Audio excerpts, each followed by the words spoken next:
Okay, here we are. The weird bird.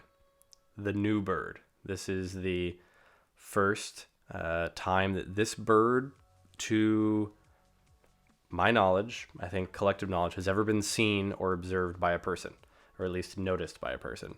And so I was birding with my friend Shay on Martha's Vineyard this past week, and we were out checking the spot where there'd been a bunch of shorebirds. And we're kind of driving up to this little patch where there was basically a bunch of stuff that had ended up on the coast, this kind of foul-smelling stuff. And we're like, what is this? There'd been a bunch of birds there and a bunch of shorebirds. And right as we were pulling up, like looking through, it's a place where you can drive on the kind of a beach road. And so looked through the windshield of the car and saw this bird from like 50 or 60 feet away and was like, oh, is that a weirdly plumaged white-rumped sandpiper? Is that white-rumped sandpiper, but its feathers are all wrong? And at this point, it was so far away that I just wasn't quite sure. We pull up a little bit closer, and I look at where the bird had been, and there was a white-rumped sandpiper there. A pretty obvious one. For folks who aren't sure, I'll pull up this bird, white-rumped sandpiper. It's a glorious bird, one of my favorite birds. Really, really nice. At this time of year, they're looking more... Yeah, they're looking more like this, where there's kind of some grayish on the flank, some streaking. They have this nice big long beak, a little bit of reddish at the base of the beak, and this kind of nice grayish. And they're always very heavily streaked on the flanks here. There's always either grayish on the flanks like this. You can see in all these. That one you can't see it. Or in the breeding plumage, there's a bunch of streaking. On this bird, first thing notice is there isn't a single fleck of streaking on the upper flanks here. I think there's one little dot here further back on the flanks. So anyway, we pull up. I saw this weird bird through the windshield. Pull up. There is a normal white-rumped sandpiper there. I'm like, okay, cool. We spend the next 20 minutes or so looking through things, looking for rare birds, maybe a red-necked stint or some other birds from Europe or Asia that could have turned up. There's a lot of options. And scanning through, there's 4 white-rumped sandpipers, like close to 100 Semipalmated Sandpipers, which are these adorable little fellows pictured here on the right. There's a bunch of sanderling, a bunch of other birds that are pretty classic. I'll pull all those up here so we can all go through this together. Semipalmated Sandpiper, one of the best birds in the world. I just love this little guy. So cute. Kind of the default shorebird in my mind. Sanderling, a bunch of these big, beefy. This time of year, they're molting out of breeding plumage. They look more... There isn't a great photo like that. They're all spotty right now. You can kind of get the idea. This is a young one, but doing all that kind of stuff. And then I look up, and right here, like 20 feet away, is this bird. And the second I saw it again, I knew it was the bird I had seen through the windshield half an hour earlier. And I was like, this is a weird bird. Get on this. We need to look at this. And start looking at it. I start rattling off tons and tons of photos. And like, was already being like, this is something I know I've never seen before. I have some ideas. And if it's what I think it is, I don't think anyone's seen it before. So we start taking a bunch of photos. I fill up my memory card. Rookie mistake. And I look down to do some, like, remove some, and look back up, and it's gone. And it was, like, right there in front of us, and it was just gone. I was going to take some video. I took photos. I was clearing my memory card out, going to take some video. It's gone. And we spend the next hour and a half searching. It's like a little stretch of beach, and every other bird was still there. There were still 4 white-rumped sandpipers. There were still the same numbers of everything else, but this bird just melted away. Thankfully, I took a bunch of photos, and I think I have all the photos needed to support the identification that I believe this is. And I've run it by a set of other folks, and they felt the same. But we'll talk through it right now, which is super fun. So the first thing, that there's a bunch of different things for folks who look at shorebirds. In my mind, there's some really important things around just identifying all birds that are about like the size and shape of the bird. You'll hear people talk about just general kind of feel of the bird. One of the things that jumps out to start is that this is a big sandpiper. like a big, small sandpiper. A peep is what they often call this group. So you can see here, Semipalmated Sandpiper. Again, I kind of use as like the yardstick of sandpipers. You just compare everything, to that. And then you kind of get a sense. And this is a big one. This is a lot bigger than this. It's got some nice long wingtips there. And it feeds in kind of this tilted area. See another picture of it here. Slightly different lighting when the sun went behind a cloud. Looks a lot grayer and cooler. You'll notice here as well, and we'll go through all these photos. I have like 7 photos, and then I'll talk about how all these things converge. Well, I'll go through them all, and I will point out all the clues that I used, and then we'll see what you all think.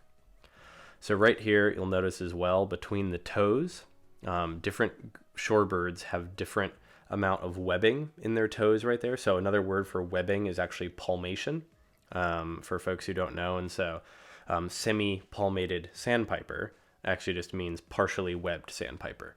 So semi-palmated sandpiper has webbing that goes about here between its toes. And you'll see this bird has no notable webbing between its toes. Here it is again, kind of bent down, doing this little aggression display, kind of beak open, doing a little chatter call with the tail up. That's an aggression call that some shorebirds give when they're feeding. That's pretty regular. Here's a sanderling and another sanderling chasing the bird here. And you'll see here on this bird that it has kind of dark mottling going down the middle of the upper tail. So it's not dark all the way through, but there's some dark. And then there's white that crosses almost fully, but there's kind of some mottling and partially white, partially black feathers in the middle. And it's also doing a nice little jump. Here it is again for another comparison photograph. So here is the bird. Here's a semi-palmated sandpiper, another semi-palmated sandpiper, a semi-palmated plover, and a sanderling in comparison to the bird. Here you can see it's comparable in size to a sanderling. It's kind of hard too with the different stacking. Birds farther away tend to look larger in close comparison like this.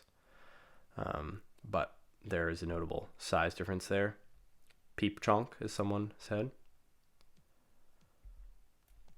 And then you can see it here doing kind of a little aggressive thing. And this is one that I'm curious to see what folks think. But here in the open, you can see this is the tongue. The pink thing is the tongue. It's mostly black with a little bit of reddish right here at the base of the beak. I'm not sure. I'm curious what folks think. Okay, so those are my photos. Those are the photos that best support the thing. While folks are thinking it over and throwing out IDs, again, like we talked about earlier, the side of the bird is basically streak-free, except maybe one little streak here. The back is kind of this even mid-gray, colder gray in overcast light with some large dark spotting. The edges of the feathers have been worn off, you can see, but there was some reddish around those. A little bit of markings around the breast, a little bit of a white throat, white eye. What do folks think it is? Do folks here? Let me let's do a poll.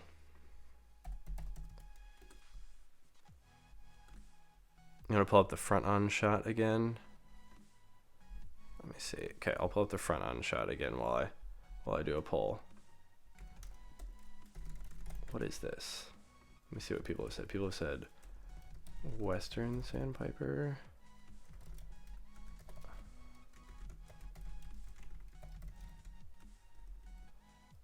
White-rumped Bairds. I can't type all these out. If there's a missing word, the missing word is sandpiper. Semipalmat. Okay,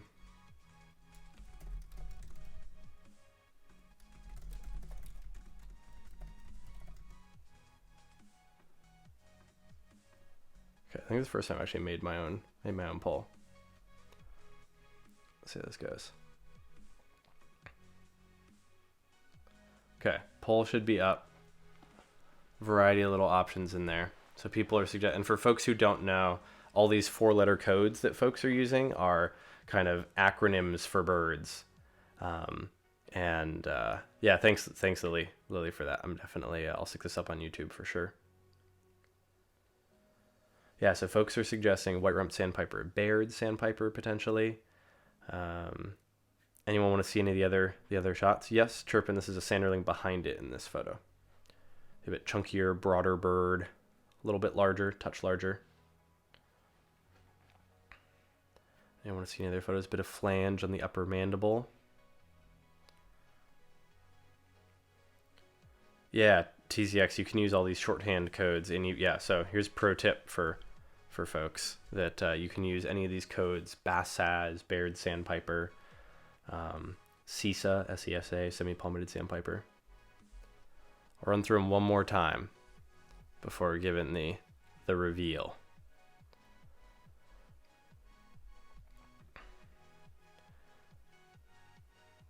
And of course, I don't have genetics for this. All I have is a combination of characters that I feel pretty confident suggests just one outcome.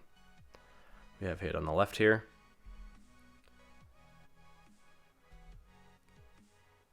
No palmation. Doing a little aggressive dance.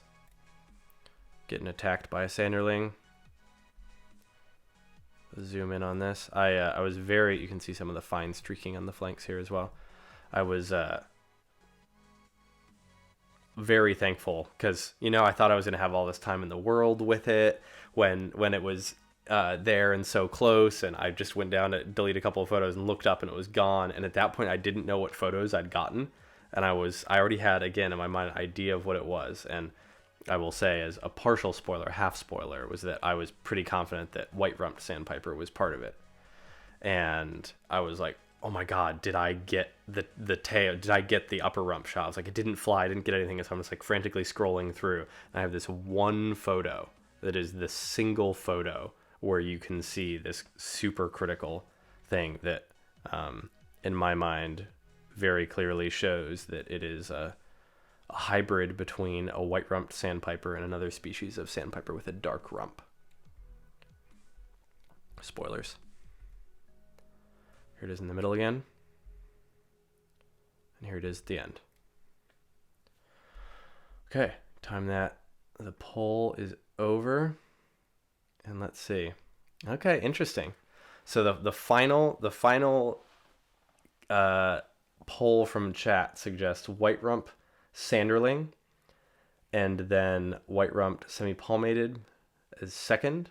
So white-rumped sanderling with 6 votes, white-rumped semipalmated with 3, and white-rumped bairds with 2. So in my firm belief, this bird is the hybrid of a white-rumped sandpiper and a semipalmated sandpiper. And I'll talk about why here. So to me, there is, it's almost, and I'll share a checklist with write-up and all that and stuff. But in my mind, the plumage of the bird is actually almost that of a semipalmated sandpiper. So that was kind of my starting point. If you look at the patterning of it in terms of where the streaking is, the kind of little bit of warmth on the cheek, on the crown, the kind of boldness of the eye ring, the mantle, the faded feathers here and all that, to me, that all points towards semipalmated sandpiper. All could be consistent with hybridization with white-rumped as well. That I think the eye line is a little bit bolder. I think that a little bit paler down here. And again, as we saw in some of those, you can see on the jumping shot, for the white-rumped, you can see some of these pale streaks on the flanks that to me are definitely a white-rumped thing. The white-rumped part to me is pretty clear in terms of the tail, or the rump coloration right there. I also am pretty sure that this reddish right here on the beak is something that another bird would not show, that wouldn't have white-rumped blood. The other things for sanderling that were really clinching to me, one of them was this. And so for folks who have spent a bunch of time in shorebird flocks that have a bunch of semipalmated sandpipers in them, Sandpipers have this aggressive chatter that they do, where they basically do this head down chatter and chase other birds with their tails up like this. And this bird was doing that regularly. And so to me, that was this really interesting, like semi-palmated behavior that is something that I really associate with that species, that was being given by this bird. And the webbing piece, I might have expected a little bit more webbing for what that was, if there was a thought of that. But I think one of the things that is so interesting to me is what hybrid combinations do. So there's questions in here like the hind toe is dominant but not the webbing. No idea. This is the first ever. So the only ever documented hybrids of white-rumped sandpiper before are white-rumped sandpiper x Dunlin and white-rumped sandpiper x buff-breasted sandpiper, which we'll look at both of them because they're both really cool. We have to look at media. And I've seen white-rumped sandpiper x Dunlin. And this has a nice fun little name of the rumplin. So it's got a nice little cute name. So we've looked at a bunch of white-rumped sandpiper stuff, but if we look at Dunlin here, Dunlins are these pretty rotund birds like this, and you get this kind of the same shape. So you can see this bird to me is almost the shape of a Dunlin. It's got a little bit more wings and tail in here than a Dunlin would. A little bit longer, which is kind of like white rump, but it's got all this streaking of the white rump. So this is one that, again, to me is super interesting. It's almost entirely the body of a Dunlin with the wrapping of a white-rumped sandpiper, like the back, the eye line, the throat and everything all really looks like the plumage, the feathers of a white-rumped sandpiper stuck on a Dunlin's body, which is super cool to me. And then there's white-rumped, oops, that's the same one. White-rumped sandpiper, buff-breasted sandpiper, which I unfortunately do not have photos of. And this bird just blows my mind. It looks so cool. Like in some photos, it looks like mostly like a white-rumped sandpiper. Like to me, this is like the body of one and the head mostly of one, but the way it's stepping even looks like a buff-breasted sandpiper.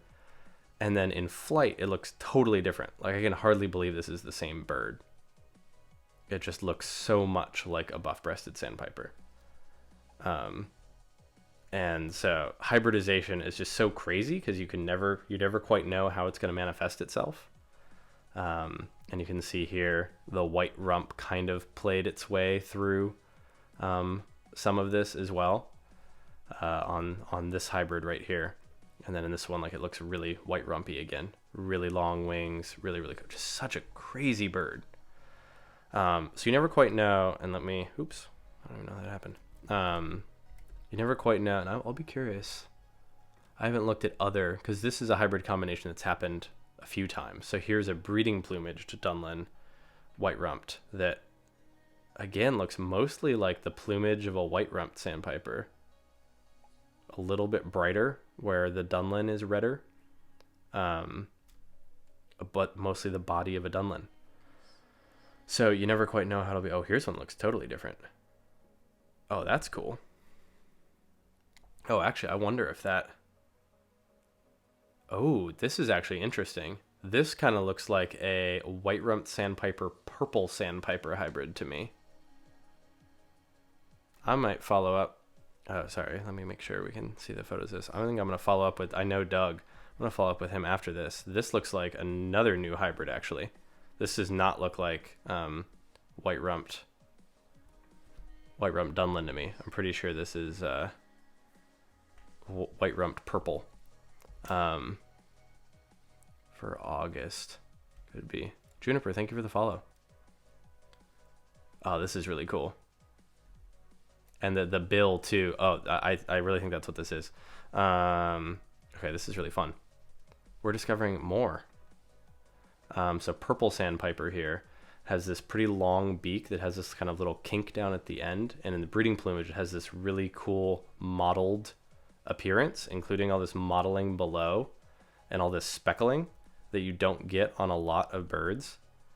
And this bird has that kind of kink in the outer part of the beak that is kind of a purple sandpiper thing in my mind. And then also has all of this strong, bold speckling below and on the flanks that, yeah, like look at this. Look at the similarity between these. I'm almost certain this is a purple white-rumped hybrid. How cool is that? Okay, cool. I'm writing to Doug right after this. Let's see what else we can find in here. Maybe this hasn't actually been yeah, here, is this the same bird? Yeah, it's the same bird. Who knows? Maybe there's another hybrid combo waiting in here. Yeah, here's some more Dunlin. Is this?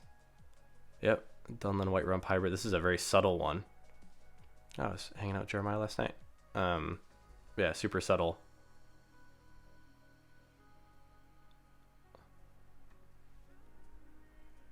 Oh, this one might be something else too. Oh man, I know. I write to Nick too. Oh, and he wrote all this about it. I wonder. No, I think this one's probably right.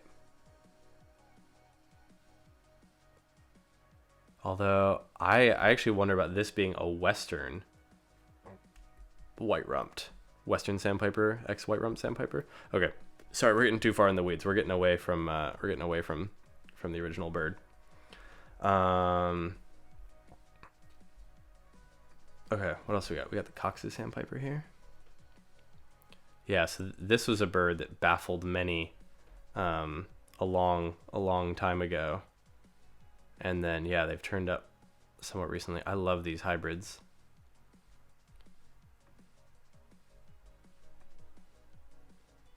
Such a weird bird. That's so cool. Yeah, that's the thing, frigate bird, about Western white-rumped that's very weird to me. They barely overlap in breeding range. So that is one of the things to consider about, like, where would these birds meet? But this looks like all this fine speckling way down here onto the belly. Like almost all shorebirds just have speckling that goes to here, where Westerns have these arrow marks that go down, and they have really bright on the plumage. They also have a really long decurved bill, which would match this as well. But yeah, there might be a couple more. So anyway, white-rumped sandpipers obviously seem to be more than any other shorebird. I've never thought about this before. It seems like more than any other shorebird, they're likely to do something unusual. And so I feel pretty confident that this bird is a white-rumped Semipalmated Sandpiper hybrid for the combination of plumage characters, the behavior that we saw here, and the variety of other structural characters and just overall appearance that we looked at. So to me, white-rump as a parent is very, very certain, and I feel very confident that Semipalmated Sandpiper is the other half of this bird. So it unfortunately doesn't have as cool of a name as Rumplin. Semi-rumped Sandpiper seems like the best alternative. Not quite as cute as Rumplin, but still kind of fun. Vagrants who hybridize occasionally when another species breeding range. Yeah, male pectoral and female curlew produce a different hybrid to male curlew and female pectoral. Yeah, and it's so interesting just to think about all these things. Yeah, good question, William. Might climate change influence the hybrids? Totally. Like, there's some really clear examples of that in warblers. So I love it. I should just do, oh my God, content idea, hybrid tier list. Who would want to see a tier list of hybrid birds? I think that'd be pretty fun. So let's just look at a whole mess of birds if we want to do that.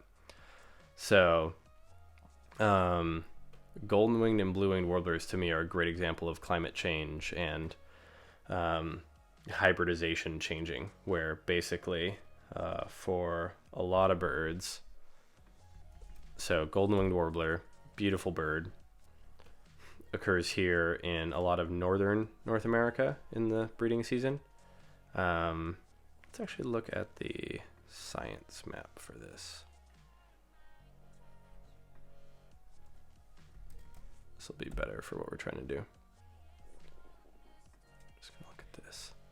Okay, so golden-winged warbler has this kind of this northern bounds of all of this, where they're up here, the more northerly of this sister species.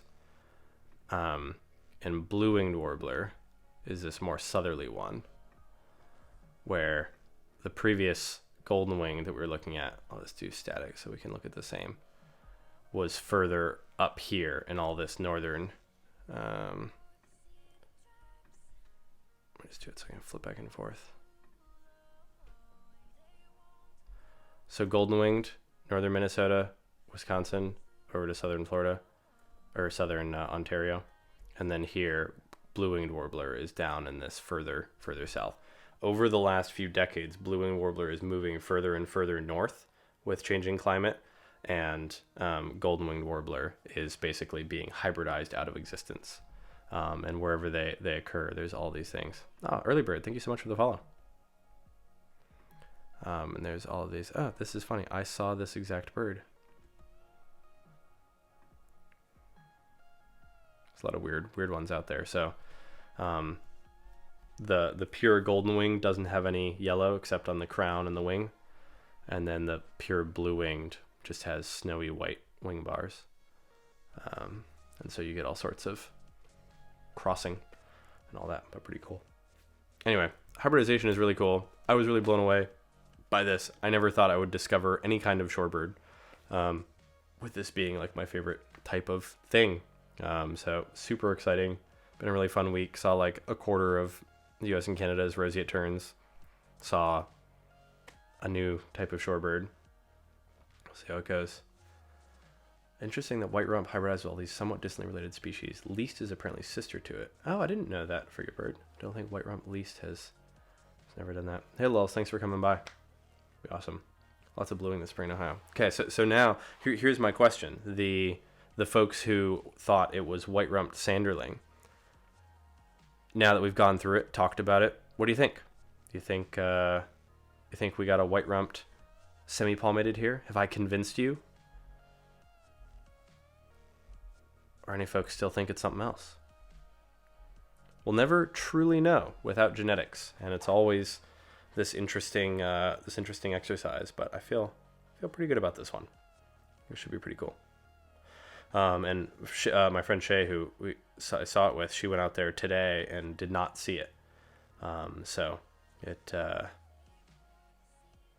who knows where it is now? Could be at your local shorebird spot.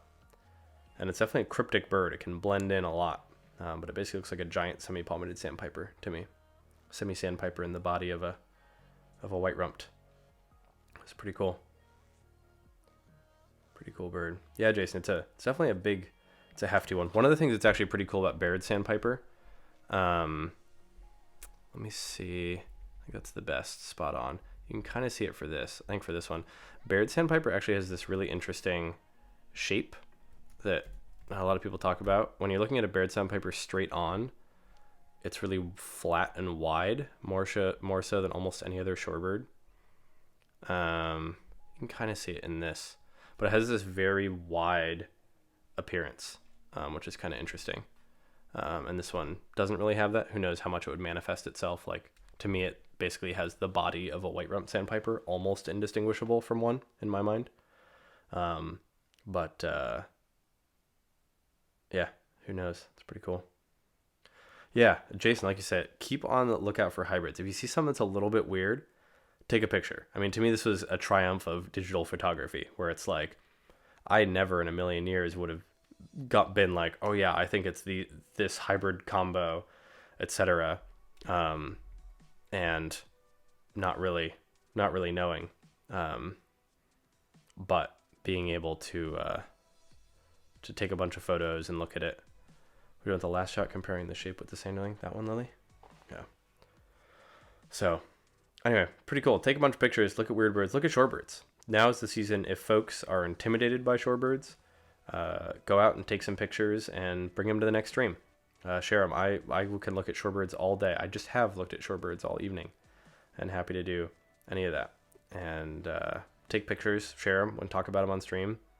I think they are some of the coolest birds. They tie our world together. They're some of the craziest migrants. Some of these things, I mean, these birds weigh less than an ounce, and they will fly. You could mail them across the country for a cost of a stamp, and these things will fly. I mean, White-rumped Sandpiper is flying from northernmost Arctic to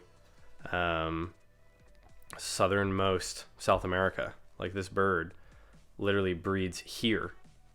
Like, trees ended thousands of miles before. Was like, you see the trees and keep going for 2,000 miles way up in the middle of nowhere, and then they winter down in the southernmost tip of South America, and they've even been seen in Antarctica. And they're just as little guys, little folks, just hanging out, being awesome. I think they're super cool. Oh, Dapper Wrench breaking out the shorebird tier list. Shorebird tier list, like, I'm afraid I might have like a breakdown. Like, if it, I don't know, it could be that could be a rough one. But I do need to do it. I was thinking of doing it this month. Maybe I'll do it towards the end of this month. I might stream next week. I probably won't. I'm gonna say I probably won't stream next week. There's a small chance. If there is, it'll be exciting. But I probably won't stream next week. Week after that, I will stream, and I'll be streaming from Duluth, Minnesota, which is where I will be for most of the next 6 weeks. So it should be pretty cool. Oh yeah, Ronan, that's tricky without habitat.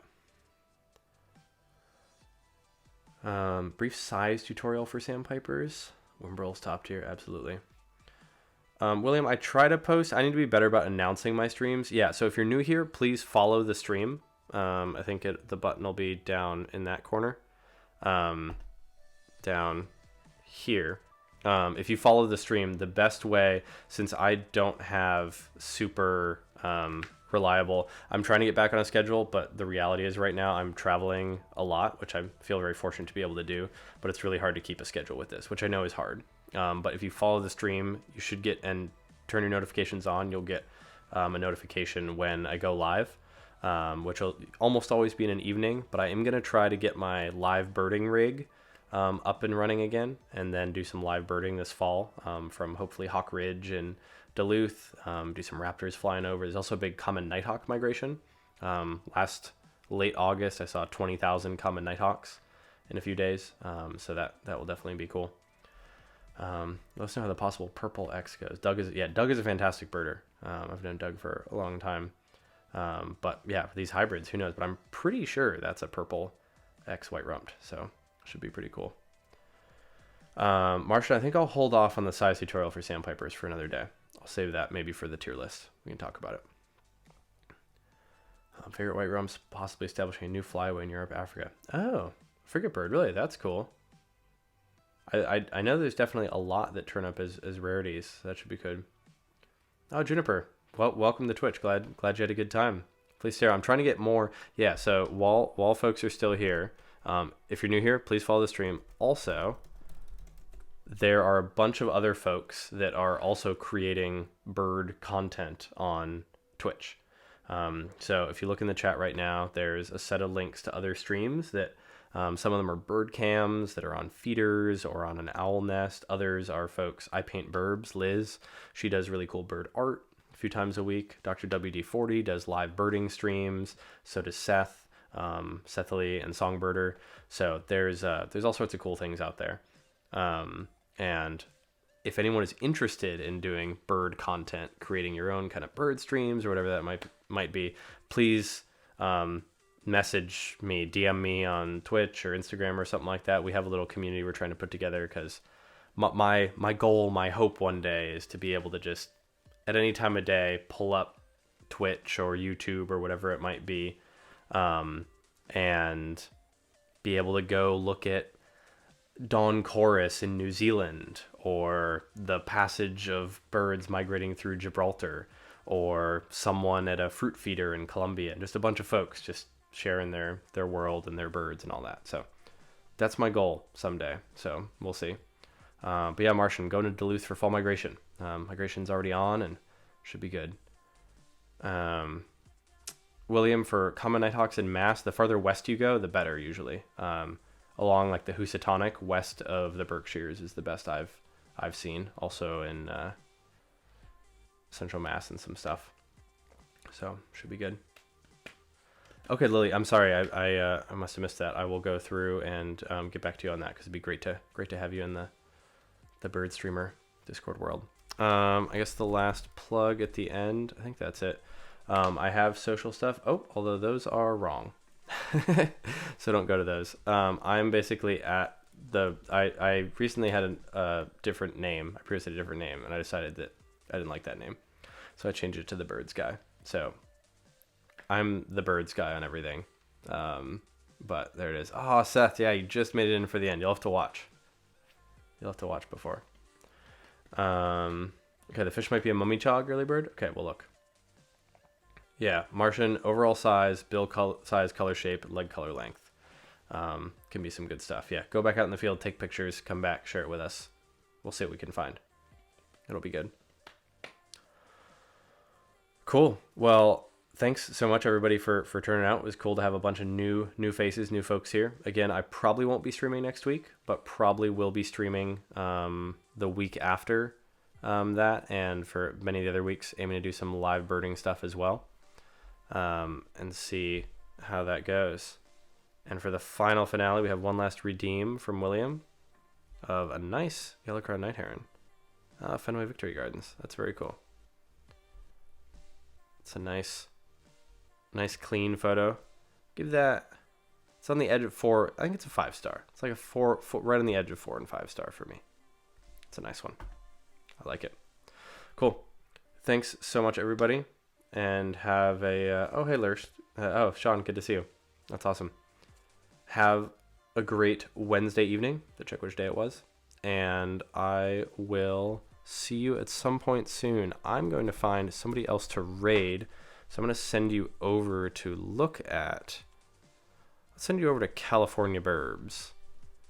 So you can check out this cool, so this is a bird feeder that is in coastal California, where they have a bunch of cool things coming in, like California quail and California towhees, and there's some good folks. So head on over there and tell them all to look at shorebirds when you rate them. Tell them to go look at shorebirds. Everybody should go look at shorebirds. Thanks for stopping by. Thanks for following, and I'll see you all at some point. Have a good night.